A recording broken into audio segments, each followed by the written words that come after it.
বিনিময় 50,000। এটা জানার পরেও 1,40,000 সাহাবীর কোনো সন্ধান পাওয়া গেল না। তার মানে কি? প্রিয় নবী জনাবে রাসূল আরবি সাল্লাল্লাহু আলাইহি ওয়াসাল্লাম বললেন, ফাইজা আতাউকুম ফাস্তাউসু বিহিম খায়রা, তোমাদের কাছে মানুষেরা যখন আসবে দিন জানতে, তোমরা তাদেরকে সহজ করে বলে দিও এবং সৎ উপদেশাবলী তাদেরকে দিয়ে দিও। বিশ্বনবী যখন দেখলেন দিন প্রচারের গুরুত্ব অনেকটাই বেশি, নবী শূন্য দুনিয়াতে দিন টিকবে না, এটা হতে পারে না। এই জন্যে যে সাহাবী যিনি যে দিকে ফিরেছিলেন, যে সাহাবী যে ঘোড়ার পৃষ্ঠে সওয়ার হয়েছিলেন, আল্লাহ পাকের হাবিবের কথা, আল্লাহর কথা মান্যতা দেওয়ার জন্য যিনি যেদিকে পেরেছেন সেই দিকে আল্লাহর দিন নিয়ে প্রচারে বেরিয়ে গেছেন। কথা বোঝা গেল? কেন প্রায় 10,000 সাহাবীর মাজার?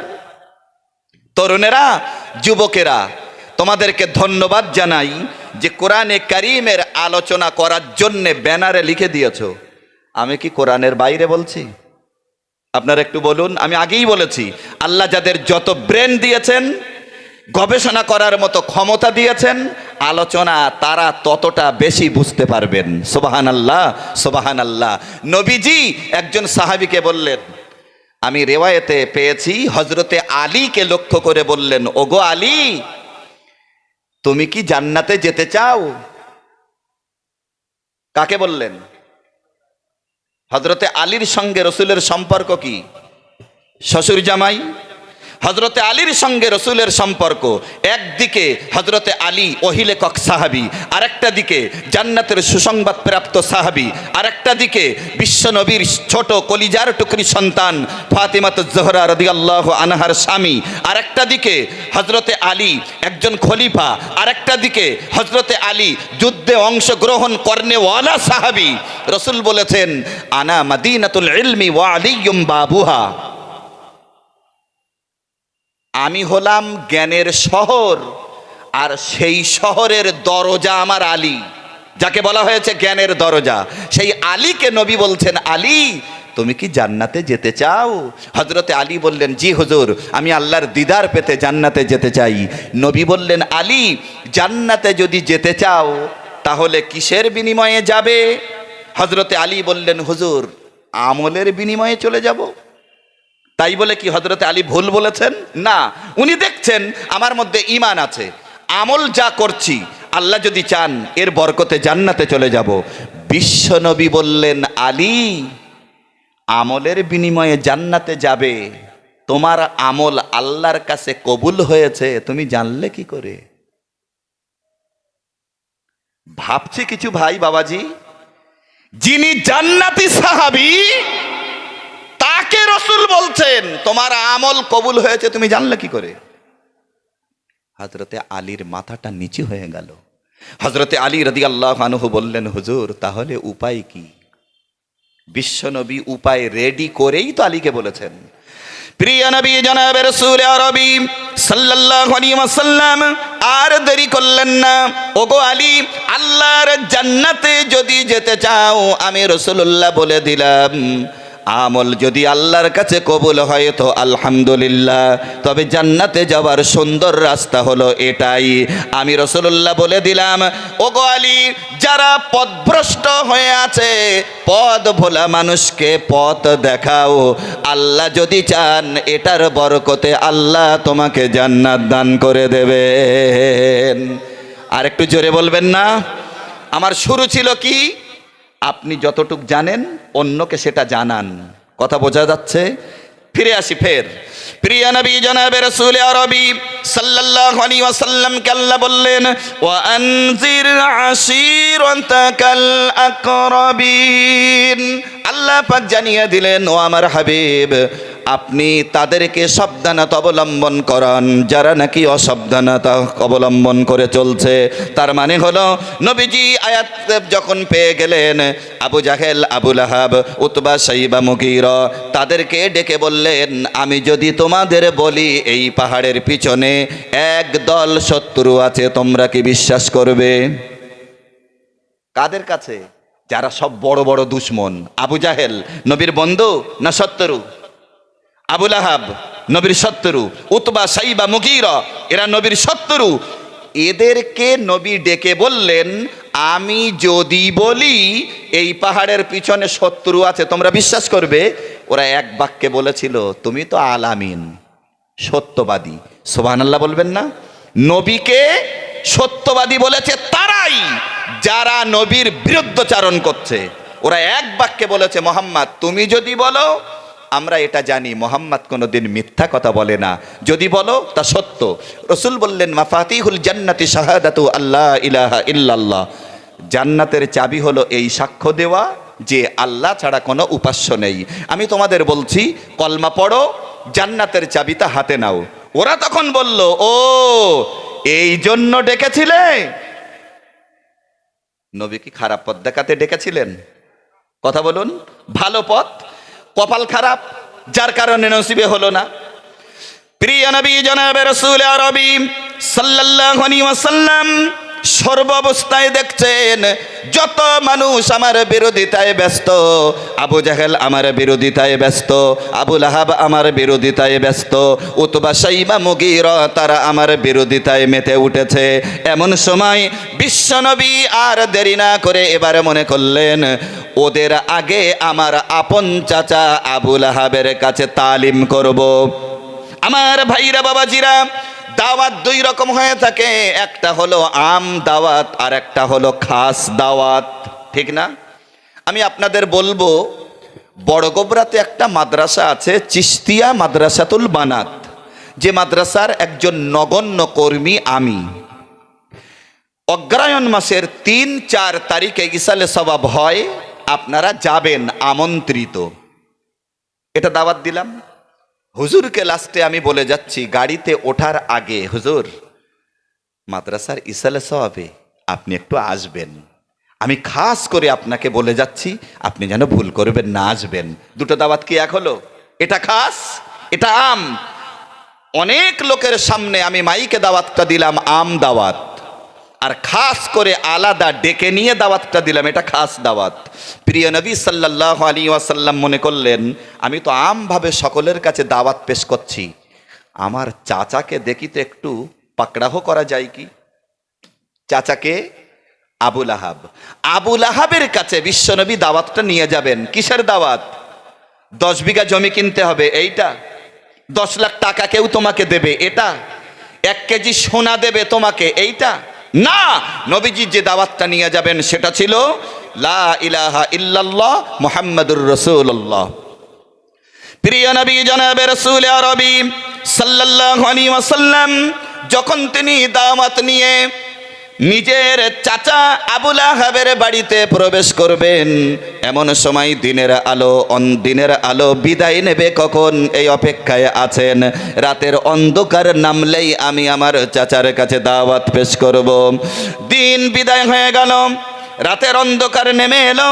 আল্লাহর নবী আপন বাড়ি থেকে বেরিয়ে যখন তিনি চাচার ঘরের দরজার কাছে গেছেন, দরজা নক করা শুরু করেছেন। ভিতর থেকে আওয়াজ এলো, কে?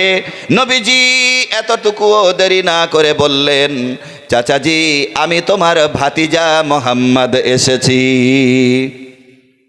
চাচা, চাচাজি একটু বাইরে আসবেন। কে? নামি মোহাম্মদ। আমার বাড়িতে তুমি? ওই একটা গোদা বাংলায় কথা আছে না, তেলে বেগুনে জেলে ওটা, এরকম একটা আছে না, আমার বাড়িতে তুমি মানে? রাসূলুল্লাহ ভয় করেননি। ভয় করবেন কেন?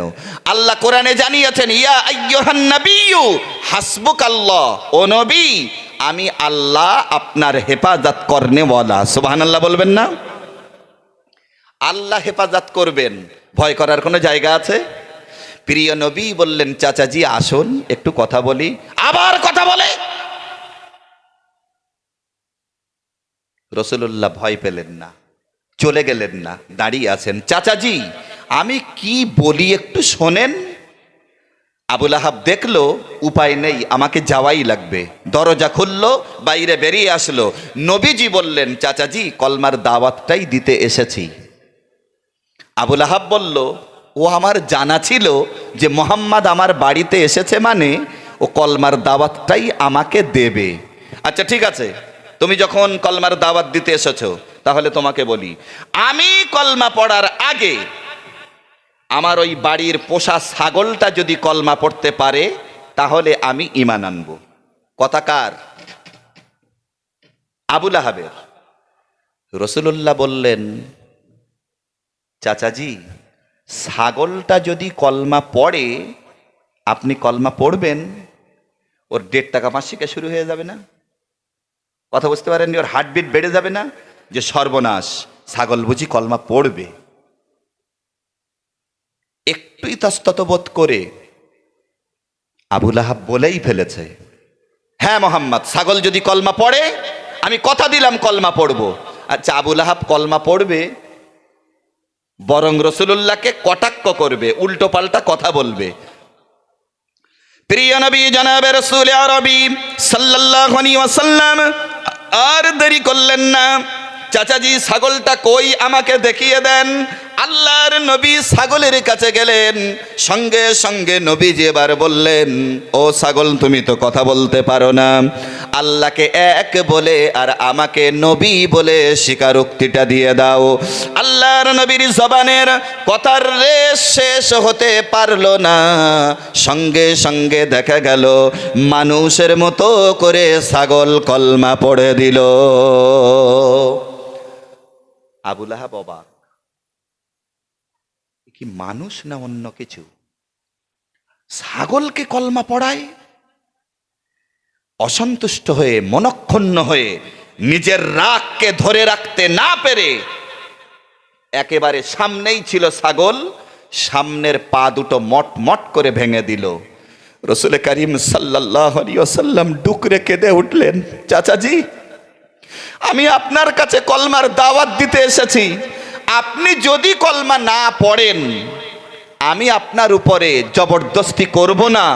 তাই বলে অবলা, সে কথা বলতে পারে না, তার উপরে এই অত্যাচার। বিশ্বনবী সেখানে আর থাকলেন না, চলে গেলেন যে এই রকম ব্যক্তির সঙ্গে কি করে আমি কথা বলবো, ঠিক না? তাই বলছিলেন না ইমাম সাহেব হুজুর, যে মানুষের মতো মানুষ হওয়া দরকার। আপনি আমার কাছে একটা বাচ্চা নিয়ে যাবেন, একটা মাদ্রাসায় আপনি আপনার ছেলেটাকে নিয়ে যাবেন, নিয়ে বলবেন কি, হুজুর এই বাচ্চাটাকে ভর্তি করতে এসেছি। ভর্তি নিয়েছেন, ভর্তি করার পরে আপনি বলছেন, হুজুর এ যেন মানুষের মতো মানুষ হয়। বলি না বলি, একে মানুষ করার জন্য আপনার কাছে দিলাম। আমি যদি পাল্টা আপনাকে বলি যে আপনি কি হুজুরের কাছে ছাগলের বাচ্চা দিয়ে মানুষ হওয়াতে চাচ্ছেন, না গরুর বাছুর দিয়েছেন? আপনি দিয়েছেন তো মানুষ, তাই না? অথচ মানুষ করতে চাচ্ছেন, তার মানে হলো মানবাকৃতির মানুষটা দিয়েছেন, মনুষ্যত্বপূর্ণ মানুষ বানানোর জন্য কোরআন হাদিসের কারখানায় ঠেলে দিয়েছেন। কথা বোঝা যায়নি? আমার ভাইরা, বাবাজিরা, আর একটুখানি এগিয়ে যাই। কলমার দাওয়াত যদি দিতে পারি, যে ব্যক্তি নামাজ পড়ে না তার কাছে যদি নামাজের দাওয়াতটা দিতে পারি, যে লোকটা তাসের আড্ডায় থাকে যদি তার থেকে ফেরাতে পারি, জানুয়ারি মাস যখন আসে এক শ্রেণীর যুবকেরা তখন পাগল পারা হয়ে যায়, কোথায় পা রাখে তারা ঠিক পায় না। মহান আল্লাহ রাব্বুল আলামিন পরিষ্কার করে বলেছেন, ঈমান যদি আনো, ভালো কাজ যদি করো, নামাজের সঙ্গে সম্পর্ক যদি রাখো, রোজার সঙ্গে সম্পর্ক যদি রাখো, মা বাপের সঙ্গে ভালো ব্যবহার যদি করো, কর্তব্য পালনে ত্রুটি যদি না করো, সত্য কথা যদি বলো, আল্লাহর দিন কায়েমের জন্য যদি লড়ো, তাহলে তোমাদের জন্য কি রেখেছি তোমরা জানো। মহান আল্লাহ রাব্বুল আলামিন বলেছেন, ইন্নাল্লাযীনা আমানু ওয়া আমিলুস সালিহাতি কানাত লাহুম জান্নাতুল ফিরদাউসি নুজুলা।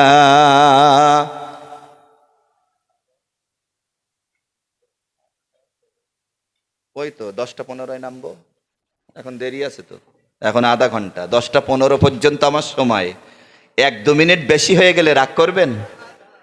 কোরআন এবং হাদিসের আলোকে আলোচনা, পৃথিবীর শ্রেষ্ঠ আলোচনা, বলুন ঠিক না? প্রিয় নবী সাল্লাল্লাহু আলাইহি ওয়াসাল্লামকে আল্লাহ জানিয়ে দিলেন, ইন্নাল্লাযীনা আমানু, নিশ্চয়ই যারা ঈমান এনেছে, ওয়া আমিলুস সলিহাতি, এবং যারা ভালো কাজ করেছে, কানাত লাহুম জান্নাতুল ফিরদাউসি নুজুলা, আল্লাহ তাদের জন্য রেখেছেন জান্নাতুল ফিরদাউস। সুবহানাল্লাহ বলবেন না? আর একটু জোরে বলবেন না? একটু আওয়াজ দেন না ভাইরা, নারাই তাকবীর। না না, জোর আপনাদের আরো আছে, আর একটু জোরে আওয়াজ দেন, নারাই তাকবীর। মহান আল্লাহ রাব্বুল আলামিন অন্যত্র বলেছেন, والذين آمنوا وعملوا الصالحات أولئك أصحاب الجنة هم فيها خالدون।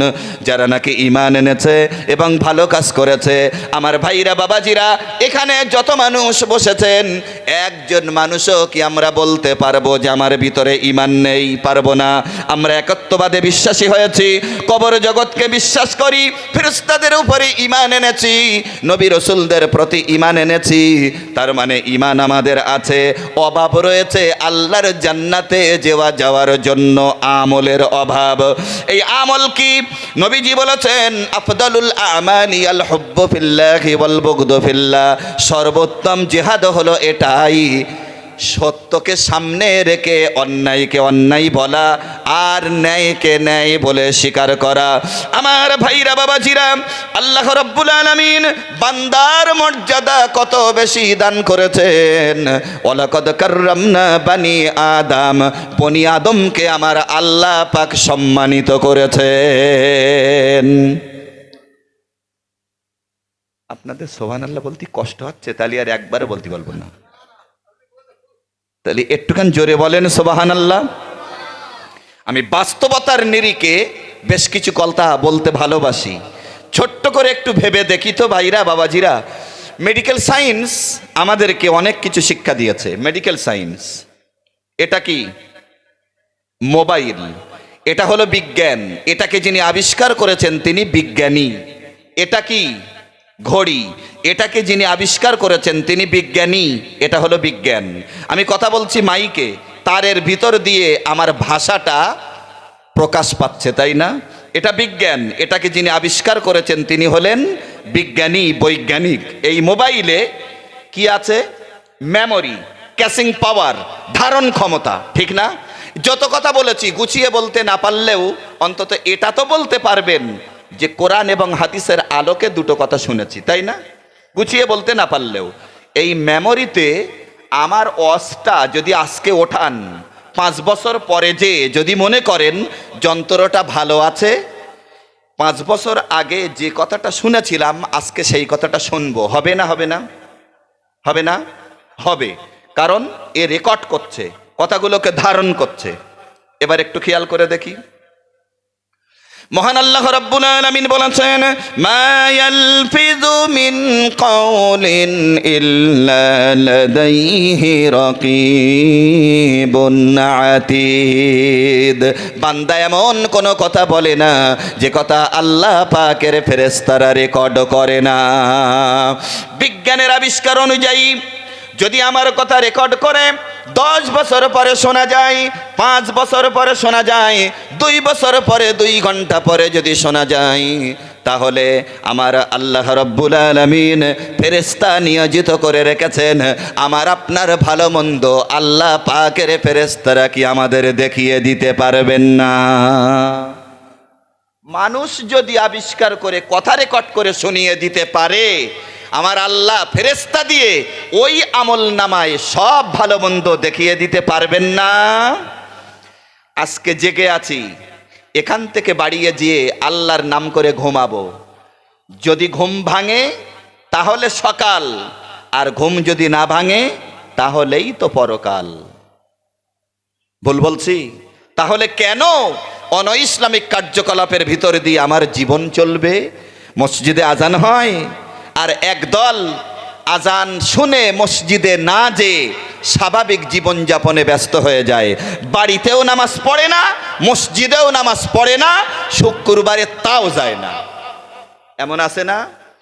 হাদিস শরীফের ভিতরে এসেছে, প্রিয় নবী জনাবে রাসূল আরবি সাল্লাল্লাহু আলাইহি ওয়াসাল্লাম তিনি বলেছেন, জুইলা কুররাতু আইনি ফিস সালাহ, নামাজ আমার চক্ষুকে শীতল করে দেয়। একটা কাতারে যখন ধনী গরিব আমির ফকির সাদা কালো সবাই দাঁড়িয়ে যায়, আপনি কোনো অনুষ্ঠানে যাবেন, যদি মনে করেন আমি একজন বড় লোক, আমার পাশে গরিব মানুষ বসেছে, মানবতার বিচারে হয়তো বলতে পারেন আমরা 6 জন একই ধরনের মানুষ এক জায়গায় বসি, আপনি একটু উঠে অন্য জায়গায় যান। কিন্তু বলুন দেখি, এই গ্রামের সবচেয়ে বড় লোক যদি দ্বিতীয় কাতারে দাঁড়িয়ে যায় আর মনে করেছে পিছন থেকে আরো মুসল্লিরা আসবে আর আমার পাশে দাঁড়িয়ে যাবে, এমত অবস্থায় দেখা গেল নিয়ত করার আগেই দেখে ফেলেছে একজন মেথর আমার পাশে দাঁড়িয়েছে। বলুন ভাইরা বাবাজিরা, অনুষ্ঠান বাড়িতে চেয়ার থেকে উঠিয়ে অন্য চেয়ারে দেওয়া যায়, কিন্তু নামাজের কাতারে যখন দাঁড়িয়ে যাবে, ধনী আর গরিব যদি এক কাতারে দাঁড়ায়, বড় লোকের বাবার ক্ষমতা নাই এই কথা বলার, বাবা ছেলে অন্য কাতারে যা, খবর আছে? তাই নবী বলেছেন, জুইলা কুররাতু আইনি ফিস সালাহ, নামাজ আমার চক্ষুকে শীতল করে দেয়। সুবহানাল্লাহ বলবেন না? অনেক মসজিদে এমন আছে 8 বছর 10 বছর 12 বছরের বয়সের ছেলেরা যখন মসজিদে যায়, তাদের হুটোপাটা, তাদের উল্টোপাল্টা চলাফেরা, দুতলার ওপরে যে দপদপ করে হাঁটা, অনেক মানুষ সহ্য করতে পারে না। অবশ্যই এটা অসহ্য হওয়ারই কথা, কিন্তু ওই বাচ্চাগুলোকে বোঝাতে হবে। সেই দাওয়াত, ওই বাচ্চাগুলোকে পাশে নেন, পাশে নিয়ে বলুন, মনা এটা মসজিদ, এখানে উল্টো পাল্টা করতে নেই, এখানে স্থির হয়ে থাকতে হয়। দেখো তোমার আব্বা, তোমার দাদা, তোমার বড় আব্বা, তোমার ছোট চাচা সব কিভাবে স্থির হয়ে নামাজ পড়ছে, তুমিও ওইভাবে রুকু সেজদা করো, দুষ্টুমি করো না। কথা শুনছে না। আপনি তাকে বললেন, তোমরা সামনের সপ্তাহে যদি চুপচাপ থাকো তোমাদের জন্য আমি খাবার নিয়ে আসবো। আপনি 50 টাকার চকলেট নিয়ে গেলেন, লজেস নিয়ে গেলেন, ক্যাডবেরি নিয়ে গেলেন। শোনো মানা, এটা মসজিদ, তুমি স্থির থাকো, তোমাকে আমি একটা ক্যাডবেরি দেব। আর সামনে শুক্রবারের দিন 100 টাকার ক্যাডবেরি কিনে আনবো, তোমরা আরো অন্যদেরকে খবর দেবে, তারাও আসবে। বলুন, নেক্সট জেনারেশন যাদেরকে হেঁকে তাড়িয়ে দিচ্ছি, এরাই তো একদিন ওই মসজিদের মোতাওয়াল্লি, ক্যাশিয়ার, সেক্রেটারি, এরাই তো হবে। এজন্য হুটোপাটা করে তাড়িয়ে দেব না, পাশে বসিয়ে তাদেরকে বোঝাবো। বয়স্ক মানুষেরা মেজাজ খিটখিটে হয়ে যায়। এক বার্ধক্য 100 রোগের উৎস। শরীর ঠিক থাকলে মেজাজ ঠিক থাকে, শরীর খারাপ হলে মেজাজও খারাপ হয়ে যায়, ঠিক না? আমার ভাইরা বাবাজিরা, আর একটুখানি এগিয়ে যাই। আজ যারা আলোচনায় বসেছেন ধন্যবাদ জানাই, মোবারকবাদ জানাই। আল্লাহ রাব্বুল আলামিন তিনি আমাদেরকে সৃষ্টি করেছেন, তিনি আমাদেরকে রিজক দিয়েছেন। ওমা মিন দাব্বাতিন ফিল আরদি ইল্লা আলাল্লাহি রিজকুহা। আল্লাহ পাক বলছেন, এই পৃথিবীর বুকে এমন কোন বিচরণশীল জীব নেই যার রিজকের দায়িত্ব আমি আল্লাহ গ্রহণ করিনি। আমার সম্মানিত সুদী, একটা বারের জন্য খেয়াল করে দেখুন, মানুষ মানুষের জন্য খাবার জোগাড় করে, এই জায়গা থেকে হামাদামার বাজারে চলে যায় রোজগার করার জন্য, বেড়া সাপায় চলে যায় রোজগার করার জন্য, মাঠে চলে যায় রোজগার করার জন্য, হাটে বাজারে মাঠে ঘাটে চলে যায় রোজগার করার জন্য। কিন্তু বলুন, মানুষ মানুষের জন্য যেভাবে রোজগারের পথে পা বাড়িয়ে দেয়, কোনো পিপিলিকা সেইভাবে কি মানুষের কাছ থেকে রেজেক পায়? প্রত্যেকদিন প্যাকেট ভর্তি করে মুড়ি, ছোলা, চানাচুর, মিষ্টি আমরা কি পিপিলিকা, পিঁপড়ার জন্য দেই, মাছের জন্য দেই? কিন্তু আল্লাহ রাব্বুল আলামিন এমন একজন রিজিক দাতা, যদি মহাশূন্যে কোনো পোকার খাবারের প্রয়োজন হয়, যদি সমুদ্রের অতল তলদেশে ছোট্ট একটা পোকা যেটা বালুকণার সঙ্গে লেগে রয়েছে, একটা পাথরের সঙ্গে লেগে রয়েছে, একটা মাছের পিছনে পিছনে ঘুরে বেড়ায়, ওই পোকাটা যদি অথই সমুদ্রের তলদেশে ক্ষুধার যন্ত্রণায় একবার চিৎকার দেয়, দুনিয়ার কোনো রাজা বাদশাহ খাদ্য সেখানে পৌঁছে দিতে পারে না। আমার আল্লাহ পাক ওই পোকার চিৎকার শুনে খাবারটা পৌঁছে দেন। এই আল্লাহকে সেজদা করব না তো কাকে সেজদা করব? কথা বোঝা যাচ্ছে? এই প্রচারটাই তো করেছেন নবীরা, করেননি? আল্লাহর নবী হযরত আদম আলাইহিস সালাম কলমার প্রচার করেছেন, হযরতে নূহ আলাইহিস সালাম কলমার প্রচার করেছেন, ইব্রাহিম আলাইহিস সালাম কলমার প্রচার করেছেন, ইয়াকুব আলাইহিস সালাম কলমার প্রচার করেছেন, ইউসুফ আলাইহিস সালাম কলমার প্রচার করেছেন, এমনকি বিশ্বনবী কলমার প্রচার করেছেন। নবীরা দুনিয়াতে নেই, পর্দা নিয়েছেন, তারপরে সাহাবীরা প্রচার করেছেন। আল্লাহর নবী বললেন দিন দুনিয়া থেকে মিটে যাবে না, যত আলেম সমাজ পৃথিবীর বুকে বেঁচে থাকবে তাদের দ্বারা আল্লাহ তার দ্বীনকে জিন্দা রাখবেন। বলুন ঠিক না? মসজিদে ইমামতি করে প্রধানমন্ত্রী না হাফেজ সাহেব, মাওলানা সাহেব? মাহফিলে ওয়াজ করে রাজনৈতিক জনপ্রতিনিধি না একজন আলেম? মাদ্রাসায় পড়ায় আল্লাহর কোরআন একজন আলেম নাকি একজন রাজনৈতিক নেতা? আলেম। আলেমদের দ্বারা আমার আল্লাহ পাক দ্বীনকে জিন্দা রাখবেন। হাদিস শরীফের ভিতরে এসেছে, বিশ্ব নবী বলেছেন ফাদলুল আলিমি আলাল আবিদি কাফাদলিল কমারি লাইলাতাল বাদার। আকাশে তারকা সমূহের মধ্যে চাঁদের যেমন মর্যাদা রয়েছে, সাধারণ মানুষের মধ্যে আল্লাহ আলেমদের সেই মর্যাদা দান করেছেন। নবীজি বলেছেন আও আলিমান, তুমি আলেম হও, আও মুতাআল্লিমান, না হয় আলেমের তালবেলেম হও, আও মুহিব্বান, না হয় তাদের ভালোবাসো, আও মুস্তামিয়ান, না হয় তাদের কথা শোনো। নবীজি বলেছেন এই চারটার ভিতরে একটা যদি তোমার ভিতরে থাকে আল্লাহ তোমাকে জান্নাত দান করে দেবেন। একটু জোরে বলবেন না সুবহানাল্লাহ? উঠেছিলাম তো 3টে লোক নিয়ে, তাই না? আল্লাহর মেহেরবানি। তাই মনের মধ্যে হচ্ছিল মাঝে মধ্যে যে একটু বেশি লোকের সামনে কথাটা যদি বলতে পারতাম আরো ভালো হতো। তা আল্লাহ পাক এনেছেন আলহামদুলিল্লাহ, যাদেরকে তাদের সামনেই তো কথা বলছি, ঠিক না? আল্লাহর দ্বীনের কাজে যদি নিজেকে বিলিয়ে দিতে পারি আমার আল্লাহ আমাদের প্রতি খুশি হবেন। সুবহানাল্লাহ, সুবহানাল্লাহ। আমার ভাইরা বাবাজিরা, একদিকে বলেছি ঘর থেকে শুরু করুন, গোসলের ফরজ কটা নিজে জানি অন্যকে জানাই, ওযুর ফরজ কটা নিজে জানি অন্যকে জানাই, নামাজের ফরজ কটা নিজে জানি অন্যকে জানাই, কোনটা হারাম বর্জন করব, কোনটা হালাল গ্রহণ করব, এই কথার উপরে জীবন চালানো শুরু করব। ভাইরা আমার, একটা বারের জন্য খেয়াল করে দেখুন, পরিবারের ভিতরে যখন আল্লাহর হুকুম কোনটা কোনটা যখন জানা হয়ে যাবে, আপনি পরিবার থেকে বাইরে বার হবেন, আসসালামু কবলাল কালাম, কথা বলার আগে সালাম দাও। গুড মর্নিং বলবো না, ভাই কেমন আছেন বলবো না, ভাই বাড়ির সবাই কেমন আছে সেটাও বলবো না। একজন আর একজনের সঙ্গে যখন দেখা হবে সর্বপ্রথম কথা হবে আসসালামু আলাইকুম। যত সময় স্টেজে থাকি একটু চেষ্টা করি মানুষকে কিছু দিতে, যদি না পারি দুর্বলতা আমার, আপনাদের নয় যে আমি ভালো করে বোঝাতে পারিনি। যখন আমি আমার বাড়ি থেকে বেরোবো একজনের সঙ্গে দেখা হবে তা আসসালামু আলাইকুম বলবো, সালাম দেওয়া মাত্রই আমার আল্লাহ 90টা নেকি নামায় আমালে দান করে দেবেন। সুবহানাল্লাহ বলবেন না? তিরমিজি শরীফের হাদিসের ভিতরে এসেছে কোন ব্যক্তি যখন আসসালামু আলাইকুম বলবে, বলার সঙ্গে সঙ্গে অর্থ দাঁড়াবে আল্লাহর পক্ষ থেকে তোমার উপরে শান্তি বর্ষিত হোক। যখন সে সুযোগ পাবে মুসাফা করবে, নবীজি বলেছেন দুইজনে যত সময় হাতটা একে অপরের সঙ্গে ধরে রাখবে, দুইজনের সগীরা গুনাহগুলোকে আমার আল্লাহ পাতার মতো ঝরিয়ে দেবেন। নবী বলেছেন ক্বালাল বাদিউ বিসসালামি বারিয়্যুম মিনাল কিবর, যে ব্যক্তি আগে সালাম দেয় সে ব্যক্তি অহংকার মুক্ত হয়ে যায়। সুবহানাল্লাহ বলবেন না?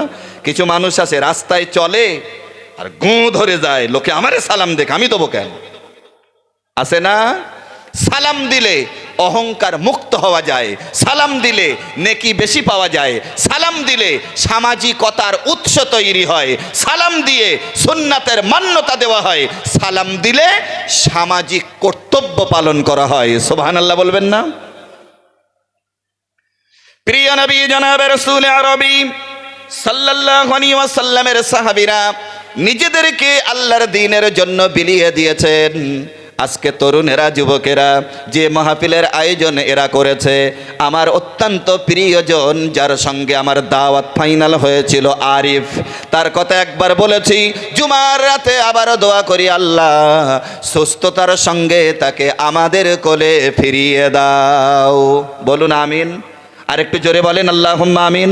ভাইরা আমার, দিন প্রচারের কাজে সাহাবীরা কিভাবে নিজেদেরকে বিলিয়েছেন একটুখানি এগিয়ে গেলেই জানতে পারবো।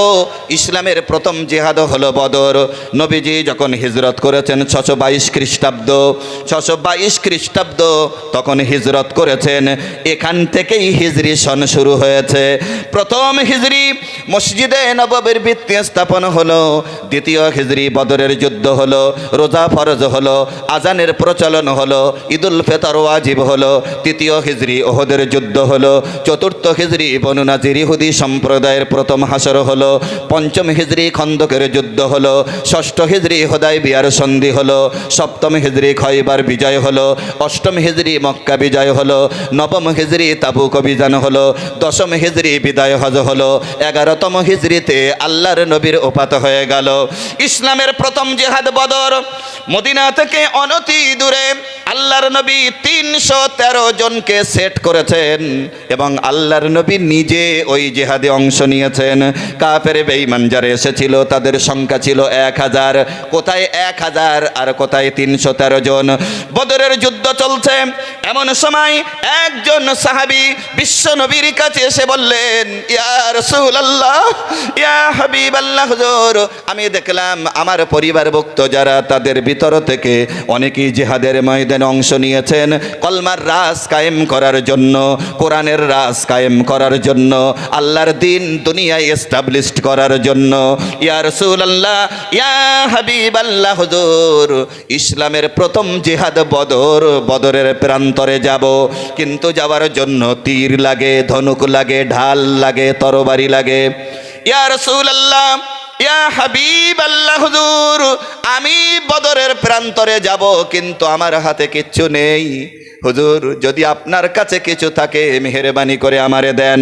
আল্লাহর নবী দেখলেন তীর নেই, ধনুক নেই, ঢাল নেই, তরবারি নেই। এদিক ওদিকে তাকিয়ে দেখলেন সামনে পড়ে আছে একটা শুকনা খেজুরের ডাল। আল্লাহর নবী ডালটা ছোঁয়া দিলেন, ওই ডালটা তুললেন, সাহাবীর হাতে উঠিয়ে দিলেন আর বললেন, সাহাবীরে, আমি রাসূলুল্লাহ দিয়ে দিলাম, এটাই নিয়ে জিহাদের ময়দানে তুমি অংশ নাও। বিশ্ব নবীর হাত দিয়ে যখন দিয়ে দিলেন, অটোমেটিক বরকত শুরু হয়ে গেল। সাহাবী বদরের প্রান্তরে হাজির। কাফের বেঈমানেরা যখন আল্লাহর নবীর সাহাবীদের দিকে অগ্রসর হয়, এমন সময় ওই শুকনা ডালটা নিয়ে সাহাবী বদরের প্রান্তরে দাঁড়িয়ে যান, তিনি হাজিরা দেন। বিরোধী শক্তি যখন আসছিল, নবীর সাহাবী খেজুরের ডালটা নিয়ে মোকাবেলায় নামলেন।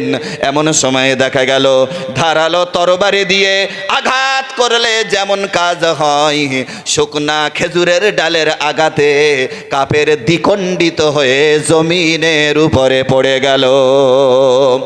বদরের যুদ্ধে জয় হয়ে গেল। সাহাবীরা জিজ্ঞেস করলেন, ইয়া রাসূলুল্লাহ, ইয়া হাবিবাল্লাহ হুজুর, আপনার কাছে জানতে চাই, আমরা যখন 313 জন বদরের প্রান্তরে লড়াইয়ের ময়দানে নেমেছিলাম, এমন সময় দেখছিলাম এক শ্রেণীর টকবকে যুবক সিংহতে যা মানুষগুলো, তাদের মাথায় পাগড়ি বাঁধা, তাদের হাতে কিচ্ছু নেই। অথচ দেখলাম কাফের বেঈমানেরা যখন তরবারি চালায়, ওই সময়ে দেখলাম ওই যুবকেরা পাগড়ি পরিহিত অবস্থায় তাদের তরবারিগুলো খপ খপ করে ধরেছে। ওরা কারা? বিশ্বনবী বললেন, সাহাবীরা, আল্লাহ তার দ্বীন কায়েমের জন্য তোমাদের ঈমানি পাওয়ার থাকার কারণে আল্লাহর রহমত নাজিল হলো। এই বদরের প্রান্তরে আল্লাহ তার দ্বীন জিন্দা রাখার জন্য 5000 ফেরেশতা দিয়ে আল্লাহ সহযোগিতা করেছেন। এত বড় একটা কথা বললাম, সুবহানাল্লাহ বলেছেন তা যেন 36 দিন রোজা রেখেছেন।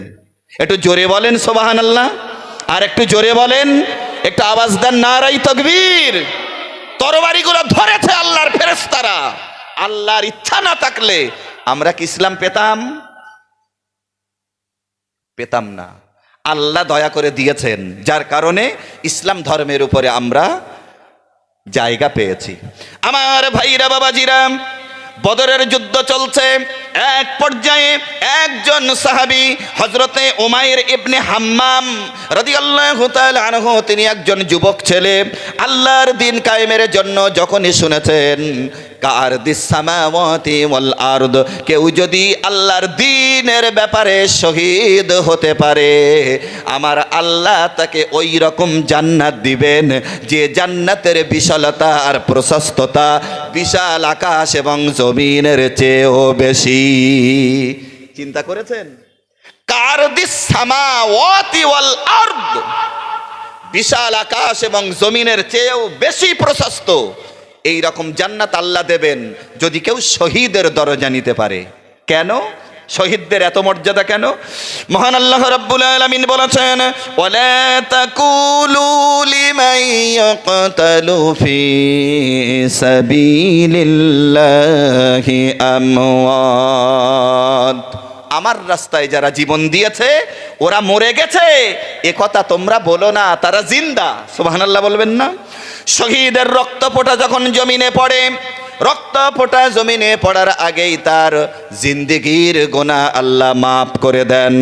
শহীদ যখন কিয়ামতের ময়দানে উঠবেন আল্লাহর কাছে শহীদ হিসাবে যদি কবুল হতে পারেন, 70 জন সলিড জাহান্নামীকে সুপারিশ করে আল্লাহর জান্নাতে নিয়ে যাবার পারমিশন লাভ করবেন। শহীদের মাথায় আল্লাহ নূরের তাজ পরিয়ে দেবেন, শহীদকে জান্নাতি হুর 70টা দান করবেন এবং শহীদ কিয়ামতের দিন আল্লাহর কাছে মর্যাদা পাবেন। আমার ভাইরা বাবাজিরা, এই শহীদ যখন কিয়ামতের ময়দানে উঠবেন তার গায়ে থাকবে খুরের চিহ্ন, বুলেটের চিহ্ন, খঞ্জরের চিহ্ন, ঢালের চিহ্ন, তরবারির চিহ্ন। আল্লাহ জিজ্ঞেস করবেন তোমাদের গায়ে এগুলি কি, তোমরা কারা? সঙ্গে সঙ্গে শহীদ তখন বলবেন আল্লাহ আমরা হলাম তোমার শহীদ বান্দা, তোমার দিন কায়েমের জন্য ময়দানে নেমেছিলাম, কাফের বেঈমানেরা সহ্য করতে পারেনি, আমাদের উপরে তারা অসন্তুষ্ট হয়ে মনক্ষুণ্ণ হয়ে রাগ করে তরবারি চালিয়েছে, আমরাও তাদের মোকাবেলা করেছি, তাদের আঘাতে জর্জরিত হয়ে আজ আল্লাহ তোমার দরবারে হাজিরা দিয়েছি। আল্লাহ বলবেন শহীদ, মায়ের মহাব্বত, বাপের মহাব্বত, বিবির মহাব্বত, বাচ্চার মহাব্বত, দুনিয়ার মহাব্বত কোনোটাই যখন তোর ভিতরে জায়গা পাইনি, আমি আল্লাহ তোর আজ কোনো হিসাব নেব না, বিচার করব না, বিনা বিচারে বিনা হিসাবে তুমি আমার জান্নাতে চলে যাও। আমার ভাইরা বাবাজিরা, শহীদ আল্লাহর কাছে মর্যাদা পাবেন। আমি আপনাদেরকে বলবো, লম্বা ঘটনায় যাব না। হযরতে উমাইর বিন হাম্মাম রাদিয়াল্লাহু তাআলা আনহু দেখলেন একদিকে বদরের যুদ্ধ হচ্ছে আর একটা দিকে হযরতে উমাইর খরমা চিবাচ্ছিলেন। এক পর্যায়ে দেখা গেল হযরতে উমাইর যখনই শুনেছেন একজন শহীদকে আল্লাহ এত বড় জান্নাত দেবেন আর আল্লাহর দিদার তার নসিব হয়ে যাবে, হযরত উমাইর আর দেরি না করে সঙ্গে সঙ্গে জিহাদের ময়দানে অংশ নিয়েছেন, অথচ একটা দিনের জন্যও নামাজ পড়িনি। কথা বুঝতে পারছেন? ইসলাম কবুল করেছেন আর নবী জিহাদের ডাক দিয়েছেন, নামাজের ওয়াক্ত আসার আগেই আল্লাহর জন্য শহীদ হয়েছেন। নামাজের কৈফিয়ত আল্লাহ তাকে নেবেন? একদম না। কিন্তু ইচ্ছা মতো যদি কেউ নামাজ ছেড়ে দেয় আল্লাহ যেন ক্ষমা করে দেন। বলি আমিন, বলি আমিন। হযরতে উমাইর আর দেরি না করে জিহাদে অংশ নিলেন, শহীদ হলেন। কারো কারো ধারণা উমাইর বুঝি কি হবে আল্লাহ ভালো জানেন, কিন্তু নবী বললেন কারদিস সামাওয়াতি ওয়াল আরদ, আকাশ এবং জমিনের চেয়েও প্রশস্ত এই রকম জান্নাত আল্লাহ দান করে দেবেন। সুবহানাল্লাহ বলবেন না? আর একটু জোরে বলবেন না সুবহানাল্লাহ? আমার ভাইরা, আমার বাবাজিরা, তরুণেরা, যুবকেরা, আল্লাহর দ্বীন কায়েমের জন্য, আল্লাহর দ্বীন মানুষকে জানিয়ে দেওয়ার জন্য আপনি চেষ্টা করুন। আল্লাহ যদি ওই চেষ্টা কবুল করেন তাহলেই আল্লাহ পাকের দিদার পাওয়া যাবে। সুবহানাল্লাহ, সুবহানাল্লাহ। আপনারা আমাকে বলুন, আমার সময় শেষ, আমি ছেড়ে দেব। আপনারা আমাকে বলুন, যতক্ষণ আলোচনা করেছি কম বেশি 1.5 ঘন্টা, কোরআন হাদিসের বাইরে কথা বলেছি? আপনারা বলুন। কোরআন এবং হাদিসের আলোকে কথা বলেছি। একদম শেষ পর্যায়ে ওই কথাটাই বলবো। নবীজি বলেছেন, মাফাতিহুল জান্নাতে শাহাদাতু আল্লাহ ইলাহা ইল্লাল্লাহ। জান্নাতের চাবি হলো এই সাক্ষ্য দেওয়া আল্লাহ ছাড়া উপাস্য নেই। এ চাবি তো সবার কাছে আছে। আমরা কলমা পড়িনি? কলমা পড়িনি? পড়েছি। এ চাবি সবার কাছে আছে। রাসূলুল্লাহ দেখলেন কলমার দাওয়াত যখন কবুল করেছে, ইসলামের কাজ তো কিচ্ছু করছে না। রসুল বললেন, আসসালাতু মিফতাহুল জান্নাহ, জান্নাতের চাবি হলো নামাজ। এর বিরাট ব্যাখ্যা আছে। রসুল যখন দেখলেন মানুষেরা পূজা করছে গাছ, মাছ, আগুন, সূর্য, চন্দ্র, দেবতা, বিশ্ব নবী তখন বললেন কি, লা ইলাহা ইল্লাল্লাহ, নেই কোনো উপাস্য আল্লাহ ছাড়া। যখন এই দাওয়াত দেওয়া হয়ে গেল, রসুল দেখলেন কলমা পড়েছেন, কিন্তু ইসলামের আরো কত কি কালচার আছে সেদিকে তো লক্ষ্য নেই। পরবর্তী সময়ে কলমার দাওয়াত দেওয়ার 11 বছর পরে আল্লাহর পক্ষ থেকে এসে গেল নামাজ। প্রিয় নবী জনাবে রাসূল আরবি সাল্লাল্লাহু আলাইহি ওয়াসাল্লামের কাছে আল্লাহ আয়াত দিয়ে দিলেন, কত সুন্দর কথা। সুবহানাল্লাযী আসরা বিআবদিহি লাইলাম মিনাল মাসজিদিল হারামি ইলাল মাসজিদিল আকসাল্লাযী বারাকনা হাওলাহু লিনুরিয়াহু মিন আয়াতিনা ইন্নাহু হুয়াস সামিউল বাসীর। এই আয়াতের ভিতরে মহান আল্লাহ রাব্বুল আলামিন নবীর মিরাজের কথা বলেছেন। নবীজি 11তম হিজরিতে, নবীজি তার নবুয়তের 11তম বর্ষে যখন মেরাজ করলেন, আল্লাহ যখন তাকে ডাক দিলেন, আল্লাহ পাক ডেকে বললেন, হাবিব আপনাকে দিলাম 50 ওয়াক্ত নামাজ। ফেরার পথে মূসা আলাইহিস সালামের সঙ্গে দেখা হলো। হযরতে মূসা বললেন, হাবিব কি করে আপনার উম্মতেরা পারবেন? আপনি যান আল্লাহর থেকে একটু কমিয়ে নেন। একে একে কমতে কমতে 45 ওয়াক্ত মাইনাস হয়ে গেল, 5 ওয়াক্ত থাকলো। আল্লাহ জানিয়ে দিলেন, হাবিব নামাজের পরিধি কমিয়ে দিলাম, কিন্তু আপনার খাতিরে আমি আল্লাহ সওয়াবের পরিধি কমিয়ে দিলাম না। 50 ওয়াক্ত নামাজ পড়লে যে নেকি হতো, আপনার উম্মতেরা 5 ওয়াক্ত নামাজ আদায় করলে আমি আল্লাহ সেই নেকি আপনার উম্মতদের নামায় দান করে দেব।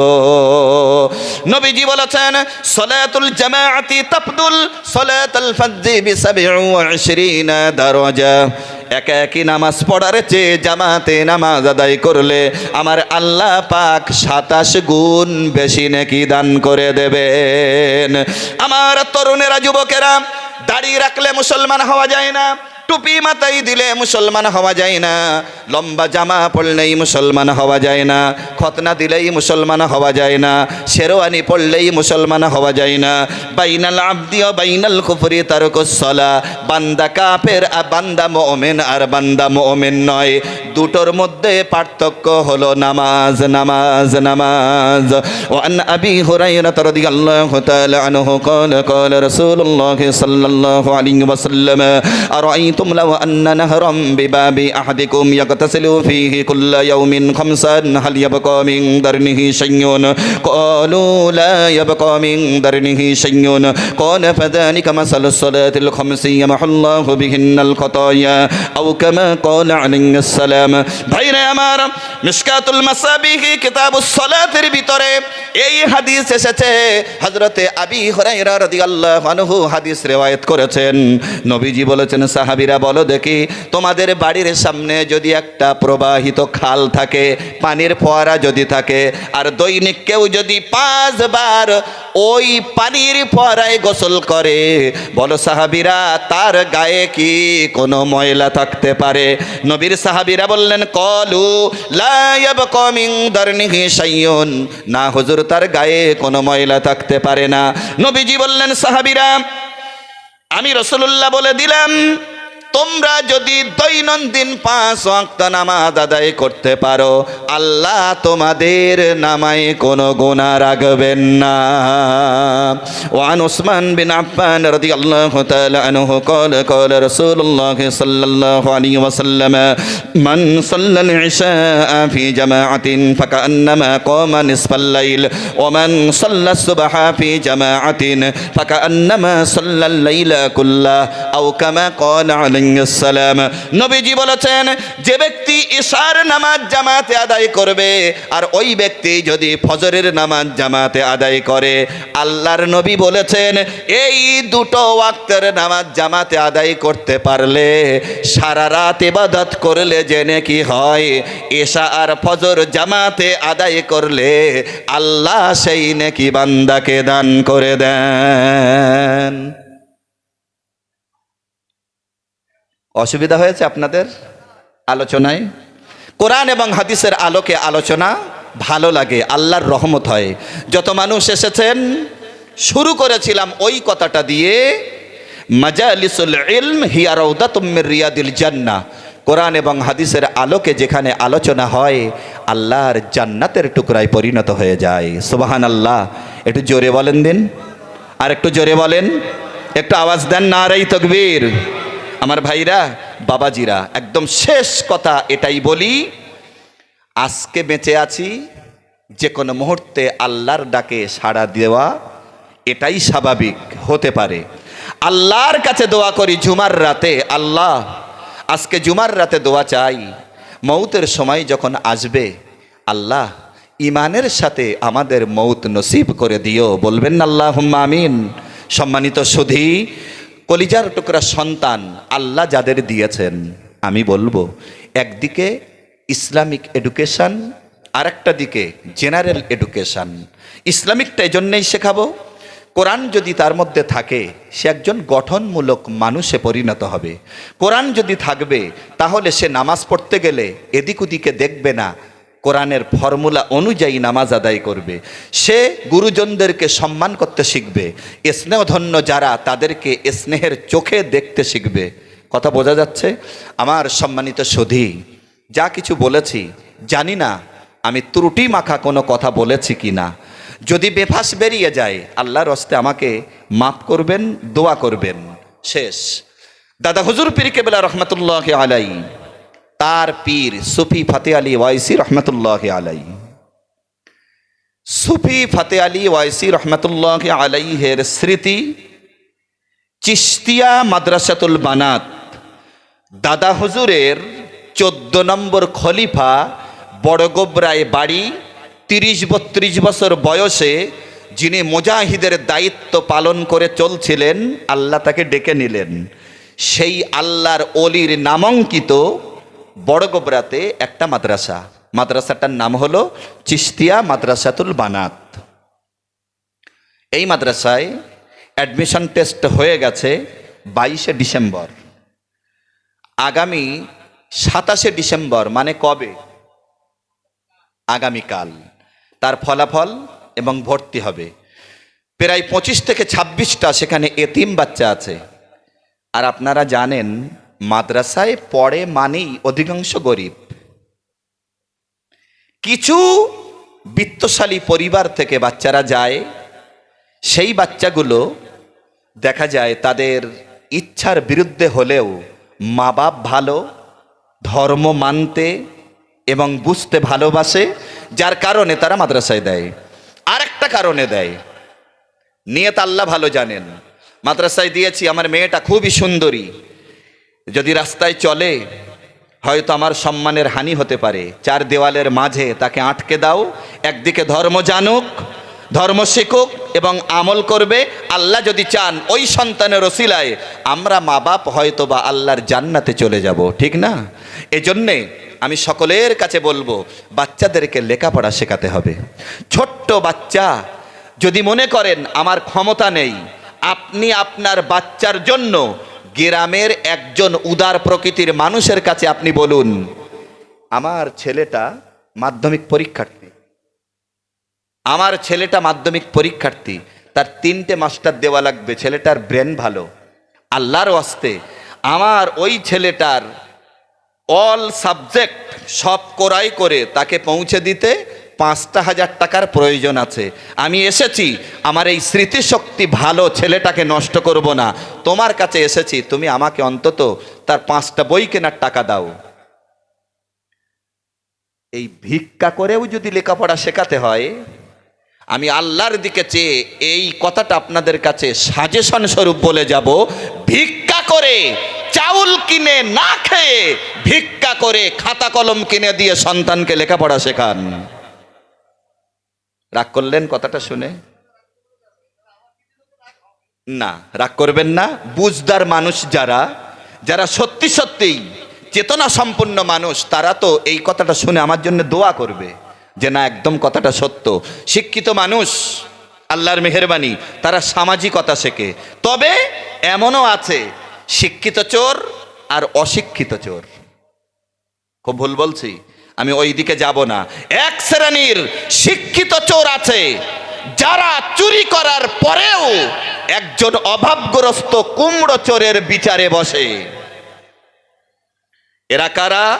দারিদ্রতার কারণে ছেলের মুখে ভাত উঠিয়ে দিতে, বিবের মুখে ভাত উঠিয়ে দিতে, মা বাপকে দুটো আহার জোগাড় দিতে কোনো রোজগার পায়নি, আসছিল দেখলো একটা কুমড়ো গোটা 50 টাকা বিক্রি হবে, এদিক ওদিক তাকিয়ে দেখলো কেউ নেই, দূর লেই ভেঙে। তাই বলে আমি কি চুরি করার উস্কানি দিচ্ছি? না, এটা নিষেধ, এটাও চুরি। এই চোরের বিচার করে কেডা? যে লোকটা থাকে অফিসার সেজে অফিসে, যে লোকটা থাকে সরকারের কলম হাতে নিয়ে, যে লোকটা থাকে এসি ঘরে, ওই লোকটা এমন একজন লোক যে লোকটার হাতে কলম উঠেছে বলে 1,000, 2,000, 5,000, 10,000, 20,000 কলমের খোঁচায় আত্মসাৎ করে, তার বিচার করার লোক হয় না। খুব ভুল বলছি বলে মনে হচ্ছে? আমি সব দেখিয়ে দিতে পারি, ও সমস্ত রেকর্ড আমাদের কাছে থাকে। আল্লাহর ওয়াস্তে বলি, সর্ব অবস্থায় মনে রাখবো আল্লাহকে ভয় করে চলবো, আল্লাহ পরজগতে আমাদের রেহাই দেবেন। আরে বক্তা যদি আসতে দেরি করে আমার বলুক না, আমি নতুন করে আবার ধরি। দেখেন, আমি একটা জায়গায়